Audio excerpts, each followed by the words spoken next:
మాజీ మంత్రి జగదీష్ రెడ్డి వ్యాఖ్యలపై అసెంబ్లీ రికార్డును చూపించాలని బీఆర్ఎస్ ఎమ్మెల్యేలు స్పీకర్ను డిమాండ్ చేస్తున్నారు. జగదీష్ రెడ్డి మాట్లాడిన వీడియోను అధికార పక్షానికి చూపించాలని మాజీ మంత్రి హరీష్ రావు చిట్చాట్లో అన్నారు.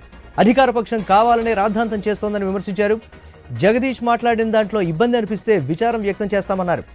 ఇంత చిన్న ఇష్యూని చూపించి 15 నిమిషాలని చెప్పి గంటల పాటు వాయిదా వేయడం సభా సాంప్రదాయాలకు మంచిది కాదన్నారు.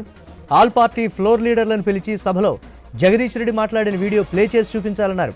నిజంగానే జగదీష్ రెడ్డి తప్పుగా మాట్లాడి ఉంటే తమ వ్యాఖ్యలను వెనక్కు తీసుకుంటామని అన్నారు. ముందు సభ నడిపించండి అని విజ్ఞప్తి చేశారు. సభా సమయం వృధా అవుతుందని స్పీకర్ దృష్టికి తీసుకెళ్లినట్లు హరీష్ రావు చెప్పారు.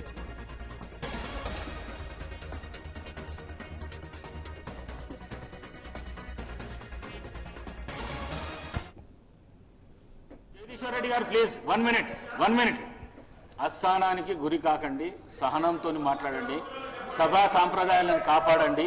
మీరు సీనియర్ శాసనసభ్యులు, మంత్రి పదవి కూడా చేశారు మీరు 10 సంవత్సరాలు.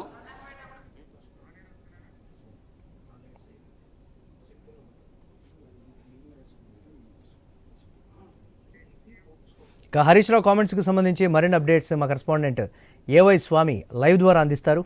ఓవర్ టు యు స్వామి.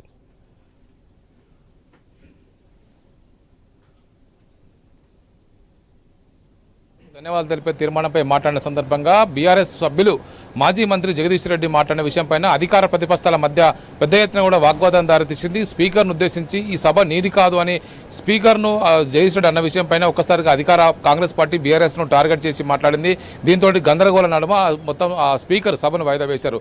గత 5 గంటలుగా ఈ ప్రతిష్టంభన అయితే కొనసాగుతుంది. ఇటు కాంగ్రెస్ సభ్యులు జగదీష్ రెడ్డి పైన వేటు వేయాలి, ఆయన సస్పెండ్ చేయాలని చెప్పేసి కోరుతున్నారు. ఇటు బీఆర్ఎస్ నేతలు జగదీష్ రెడ్డి మాట్లాడినంత తప్పేం లేదు, అందరూ కలిసి ఆ వీడియోను చూసి అఖిలపక్షం తర్వాత ఆయన మీద 2 చర్యలు తీసుకోవాలి తప్ప అప్పటి వరకు ఈ ప్రతిష్టంభన ఇట్లా కొనసాగడం సరికాదని చెప్పేసి స్పీకర్ను కలిసి హరీష్ రావు, గంగుల కమలాకర్ మిగతా నేతలతో కలిసి కూడా కోరారు.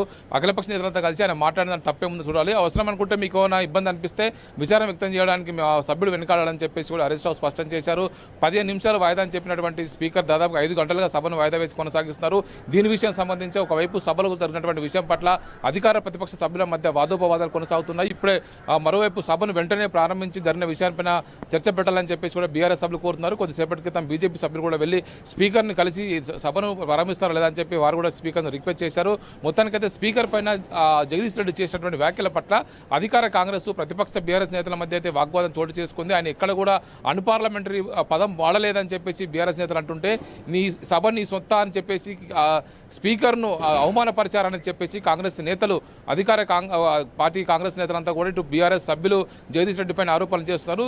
స్పీకర్ దళితుడైనంత ఆయన అవమానపరిచే విధంగా మాట్లాడారు, ఆయనకు సంబంధించి ఆయన పైన చర్యలు తీసుకోవాలని చెప్పేసి కూడా మాట్లాడుతున్నారు. ఇదే విషయం సంబంధించి అధికార పక్షం నుంచి ఒకవైపు రాష్ట్ర మంత్రులు ఇప్పటికే ఢిల్లీలో ఉన్నటువంటి సీఎం రేవంత్ రెడ్డితో మాట్లాడినట్టు తెలుస్తుంది. ఇప్పుడు సభ ప్రారంభం అయింది, ఇప్పుడు ఏం చర్యలు తీసుకుంటారో మనం వేచి చూడాల్సి. Okay, right.